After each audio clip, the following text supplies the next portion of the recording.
guys, welcome back to my channel. This is OCD Movie Reviews. My name is Owen Debrinka, and today I am going to review the latest A24 film, The Green Knight. This movie is directed by David Lowery and stars a talented amount of people including Dave Petel, Alicia, Vikander, Joe Edgerton, Sean Harris, and Ralph Ineson. King Arthur's hand-strong nephew embarks on a daring quest to confront the Green Knight, a mysterious giant who appears at Camelot. Risking his head, he sets off on an epic adventure to prove himself before his family and court. Now, A24 has been one of the most interesting production companies ever. They make so many good and bad original content. I see A24 as like a new thing, where we see originality again. Because most movies, not saying all movies that came out most years, but they're mostly movies that are sequels and reboots that sometimes we need, sometimes we don't need. But we do like seeing something original once in a while, and A24 is a production company that kind of does that. Some of my favorites, including Uncut Gems, The Disaster Artist, The Witch, are bright examples of originality from A24. So with this movie, of course, I was excited. This movie is based on a famous folktale called The Green Knight. It's a King Arthur story, so combining A24 with King Arthur, I am interested, and I heard really good things about this movie. So of course I watched this movie on VOD because we are in lockdown right now. Heard great things about it. A lot of people saying it's a masterpiece, so it got me so excited to check it out. And I know Dave Patel's in it, and I love Dave Patel as an actor. What do I think of The Green Knight, guys? This movie is honestly fantastic. I think it's probably one of the better A24 films that came out in a while. And the reason for that is that the cinematography in this movie. I want to just mention that, first of all. The cinematography of The Green Knight looks outstanding. There's a lot of fantastic looking scenes in this movie. The camera work is great in the movie to the point where I'm just thinking, how the hell are they filming these scenes? There's so many scenes in The Green Knight where I'm just thinking to myself, how can they pull that off? How the hell they pull this off? There's a really long one shot in this film that I was honestly thinking, wow, whoever came out with this idea must have a lot of rehearsals and a lot of hard work with it. The performances in The Green Knight is spectacular, especially from Dave Patel. Dave Patel in this movie is probably one of the most well-known actors. He's a great actor. I love Slumdog Millionaire, I love Lion. Even The Last Airbender and, Chappie, even though they're shit movies, he still does a good performance. He's always the best part of those movies. That proves that Dave Patel is a good actor no matter what. This is probably one of my favorite performances by him so far in his career. He is fantastic in this film.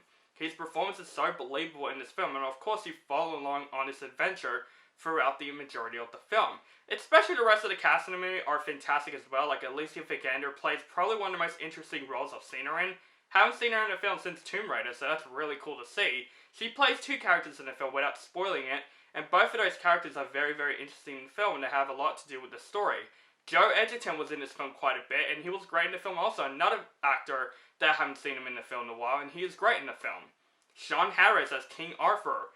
Badass performance. I really liked him in this film. He is really good in the film. Also, Ralph Ineson, hopefully I said his name right, who plays the Green Knight in the movie, who was in The Witch, another A24 film he's in.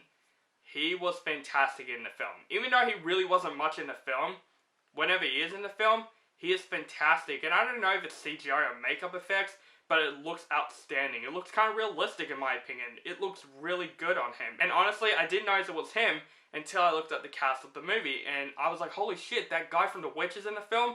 Badass actor. And in this film, he is badass. Now the thing about The Green Knight, it's not a film for everybody. If you're expecting a film that's basically like Lord of the Rings, this epic film where there's battle sequences and stuff, since this is a fantasy film, you're honestly not going to get that. Because throughout the majority of this film, this is a character study. It's about a man going on this journey to fulfill the Green Knight. It's about a guy that goes on a journey and stopped by a lot of different aspects. It's not a film for everybody. Some people could find this film boring, like most A24 films. People have different opinions on their films. I like that this film is a bit different than other fantasy films. Like, obviously fantasy films are like epic, you see a lot of people battle and stuff. I like that this film kind of mixes with a character study and, a man versus nature journey and put it with the fantasy genre.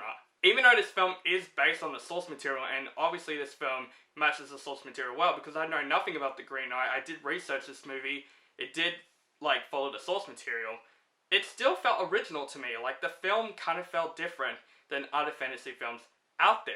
And I just love the world of this movie, the whole fantasy world of this movie, where you see a lot of different creatures and a lot of weird stuff like most A24 films. Again, it's a film that's not for everybody, but I really enjoyed the journey that Dev Patel goes on this film. If there is a flaw in this movie, I would say some of the visual effects in this movie does look a bit off. There is a CGI fox that Dev Patel goes with that looks a little bit off. It kind of looks a bit unfinished in my opinion. Like, it's not terrible, I've seen worse CGI than that. It just looks a little bit unfinished in my opinion. But guys, overall, The Green Knight blew me away. It's a movie that I think it's not for everybody once again. It's a film that's different. I think the performances in the film is fantastic, especially from Dev Patel. It's a film that I think you should just see it as it is. Not seeing it as what you think it is. See it as what this film was targeted as. Because I love what this film does. I think David Lowery did a really good job directing this film. Honestly, I want to see more A24 films after this. Because this film is honestly one of the most mind-blowing films that I've seen all year. And it has some of the best cinematographies that I've seen this entire year. I'm going to give The Green Knight an A-. So guys, that is my review of A24's new film, The Green Knight. Let me know what you think of this film in the comments below. Do you like the film, hate the film, or you thought it's okay? Just let me know in the comments below. Make sure you guys follow me on social media links down below. Facebook, Stardust, Instagram, Twitter, and Letterboxd. Keep contacting with me, and make sure you guys subscribe to my channel notified for my latest movie reviews and other movie related content. And have a nice day.